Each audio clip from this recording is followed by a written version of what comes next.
Thank you, everybody, for coming to the Aaron Torres Podcast YouTube page. If you could do me a quick favor, see that little subscribe button at the bottom of your screen? Go ahead, click that subscribe button. Really does help our channel grow, our audience grow, and I really do appreciate it more than you know. So click that subscribe button. Appreciate your support. Now, here's the video that you came here for. Want to go ahead and get to some late-breaking college hoops recruiting news here on a Saturday afternoon.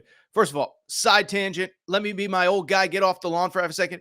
Why are basketball players committing on Saturdays? Don't they all have advisors? Don't they have adults in their lives helping them make the big decisions? Don't do it on a Saturday in the middle of a college football weekend, whatever. Another conversation for another day. But let's go ahead and dive in.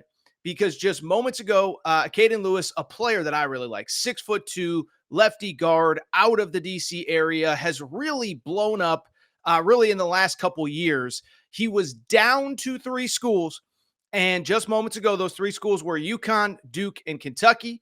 And just moments ago, Acaden Lewis did officially commit to the University of Kentucky, baby. That is right. For the 3rd time since taking over as head coach, Mark Pope has landed a big-time high school player on top of the roster that he put together in 2024, 2025. All I got to ask, baby, hope in Pope, baby. Do you have hope in Pope? Get your t-shirt, AaronTorresOnline.com/merchandise. All right, let's go ahead and break down this commitment because, listen, I got to say, I really like this kid. As I mentioned, he's about 6'2", really kind of just a really talented new age guard out of the DC area. Lefty, as I said, and really just kind of does a little bit of everything, right? Obviously not only can handle the ball, he's a lead guard, can get to the rim, can finish at the rim. I love his body control. I love his ability to step, kind of the step back shot, the 3-point shot is there. And oh, by the way, great at getting others involved as well. And so Kentucky had a commitment from Jasper Johnson. He's kind of an off the ball guy. They've been trying to get a player, kind of a lead ball handler in that spot. And they land their guy in Acaden Lewis. Listen, this is no disrespect to the recruiting rankings. If he's the 35th, 34th ranked player in America, like this is the best recruiting class ever, because I just think he is going to be so good, especially at the college level next year in the SEC. Just think he's really talented. And as I said, really kind of an interesting story on how his recruitment blew up. Was largely a kid around this time last year, really being recruited mostly by the local schools. He did have a Virginia offer, a Georgetown offer, George Mason. Then the summer circuit starts and, Tennessee offers, North Carolina offers, obviously Duke, UConn, Kentucky. He does choose Kentucky. Is kind of worth noting. This is not a surprise. I don't think Kentucky fans, you can tell me if you feel otherwise, but it had been trending this way for a while. I remember back probably about 3-4 weeks ago when he had cut his list to 3, UConn took a commitment from a guard named Darius Adams. I said that takes UConn off the board. UConn fans actually got mad at me. They were like, it doesn't take him off the board for Acaden. It's like, it's okay. UConn got their guy. Duke got, obviously, Caden Boozer, the twin brother of Cameron Boozer, who's a great point guard in his own right. And so everything was trending towards Kentucky. Doesn't make the commitment and the decision any less important, especially when you start looking at what Kentucky could be in 2025, 2026. And it's kind of funny because, in general, when I kind of do these recruiting reaction videos, try not to put too much stock into what is the roster going to look like by the time he gets there? Because the truth is that really in this era of college basketball, just never know. Guys go pro early, unexpectedly. Guys transfer. There's a lot of movement. As we know, so much roster building is done in April and May on the calendar. But I give Mark Pope credit. I think he really feels good about, where he is for 2025, 2026. And he's done a good job of kind of finding those guys last portal cycle that are going to be there for 2 or 3 years. And then backfilling, of course, with the 2025 high school recruiting class, which, by the way, is not done. Looking at the Kentucky roster and how Caden Lewis will fit with all of it, it's fascinating. Kentucky has, I believe, correct me if I'm wrong again, 7 fifth-year seniors on this team. We don't have to go through all of them, but certainly in the backcourt, Lamont Butler's not going to be back. Kirk Kreese is not going to be back. Not because they don't love Kentucky, but it's just they're out of eligibility. And so Jackson Robinson's another one that's using his final year of eligibility. So I just bring it up because at this, Kentucky's going to need bodies. And Caden Lewis, it should have a chance to step right in and be that dude with the ball in his hands right away. third member of this recruiting class. As I said a second ago, I think he fits perfectly with Jasper Johnson, the 6'4" combo guard out of Kentucky originally, now at Overtime Elite, played at Link Academy last year. Jasper's a really good player, but Jasper's not a primary ball handler, not a guy that's going to initiate your offense. And so really, I like how these two fit alongside each other. And you know who else likes it? These two, because you remember when Acaden Lewis and Caleb Wilson and some other kids were visiting, they were all in the comment section and the mentions and the this and the that. And it seems as though Caden Lewis and Jasper Johnson already have a great relationship, are already excited to play together. Malachi Moreno is committed in the front court. And then again, you look at some of the pieces that should be back. I think there's a lot of reason for excitement. Brandon Garrison has already been, I think, as impressive as Kentucky fans would have hoped in their two exhibitions. Stepping back, hitting threes, but the monster dunks, the finishes at the rim, the athleticism. I mean, that's what an SEC center should look like.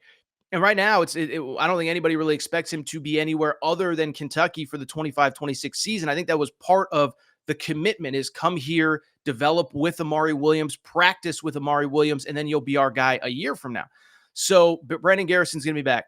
Colin Chandler, I've said it. I've seen other people start to say it. That's an NBA player. He ain't there yet. I think everybody watching this video knows, but a player that served a 2-year Mormon mission, just kind of getting back into basketball shape, was committed to Pope at BYU, follows him to Kentucky. And, you just talk about a player that I think has insane upside, like all SEC type upside when he puts it together, but going to be a contributor this year. I think he's a breakout guy for 25-26 if you want to start to look that far ahead. Trent Noah, and then, of course, Travis Perry will be back as well. Otega Owe has some eligibility. So you start to look at the pieces. That is a really, really, really nice roster for 2025-2026. A couple last thoughts. First of all, let's give credit. Mark Pope, right? Let me say this, and I'll say it a million times because every time I don't, Kentucky fans get in my mentions. Listen, the path to the hire, I had some questions about whatever, but at the end of the day, I said, give this guy until the press conference. He's going to crush. And one narrative that I did push back on, and Kentucky fans, you can go watch any video I did in April, May, whenever the hire happened, is one of the narratives I pushed back on was like, oh, he can't recruit at the highest level. And it's like, well, just because he hasn't recruited at the highest level doesn't mean he can't. Remember, up until a few years ago, BYU, with respect to BYU, listen, I think what Kevin Young's doing there is awesome. I respect the hell out of what they're doing. But until a few years ago, BYU was playing in the WCC. They were in the same conference as Gonzaga, St. Mary's, and then, oh, by the way, Pacific, Pepperdine, whatever. It's no disrespect to Pepperdine and Pacific, but it's like, well, it's kind of hard to sell 5 stars to come to BYU. Forget the religious overtones and the restrictions and whatever. Again, that's not intended at all to be offensive to BYU fans who are doing a very good job in their own right. But like whenever anyone says Pope never got it done at the highest level at BYU, listen, again, I respect the hell out of what Kevin Young's doing, but Kevin Young is recruiting to the Big 12. Mark Pope was recruiting largely to the WCC. And so I always believed that give this guy, the resources of a Kentucky. It's not just NIL, but the history, the tradition, Rupp Arena, 18, 19, 20,000 for every home game. And it's like, give him what Kentucky has. That guy's going to be able to recruit, because what is recruiting? It's connecting, it's building relationships. And those are still the fundamental X factor baseline things in recruiting. And so I just bring it up because we've all seen Pope in front of a camera now quite a bit since he's become the Kentucky coach. He's dynamic, he's funny, he's self-deprecating. And if that's resonating with Kentucky fans, with media, with local media, with national media, that's going to resonate with 18-year-old kids and their parents. At the end of we talk about recruiting, whatever. We talk about NIL this, NIL that. A parent is still going to want their son or daughter, in a case of non-men's basketball, they're going to want their son in the hands of somebody that they like and somebody that they trust. And so I never had a doubt that Mark Pope was going to recruit at a very high level. He is, as they now have 3 elite top 35 prospects. Let me go ahead and wrap by saying, I don't think our boy Pope is done anytime soon, okay? Because you look at what Mark Pope has left on the docket. He told Caden Lewis, we want to bring in 4 in this high school class. And there is still a big name out there right now. By the way, there's apparently a siren driving by me. If you can hear that, I apologize. If not, ignore it. But listen, he told Caden Lewis, we want to bring in 4 in this 2025 class. Well, there is a big fish still on the pond that Pope is trying to reel in, and I think he's kind of got the hook in the side. He's got the hook in right now on Caleb Wilson. Listen, we talked about it earlier in the week, but Caleb Wilson, really talented player, 6'9", kind of a stretch four, can kind of do it all. Playmaker with the ball in his hands. I think that it's really a Kentucky, Carolina, and Arkansas kind of conversation. I think Kentucky is in the lead as Caleb Wilson is sort of coming down the home stretch here. He was supposed to visit Arkansas this weekend. That visit was canceled. Now, it's worth noting his parents did tell Adam Zagoria that the expectation is they are still going to get to Arkansas before he commits. Doesn't change the fact.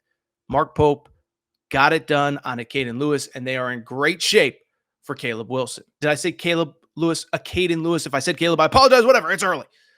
Anyway, congrats, Kentucky fans. You got yourself a really good point guard. I cannot wait to watch this kid in Kentucky blue.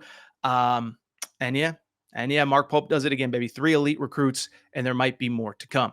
As a quick reminder, make sure you're subscribed to the Aaron Torres Pod YouTube channel. New clips, new videos going up every single day. If you're a Kentucky fan, make sure to follow our Kentucky-specific Twitter page, Torres on Kentucky. And oh, by the way, you see it. We got our Hope in Pope t-shirts. Get your Hope in Pope t-shirt at AaronTorresOnline.com.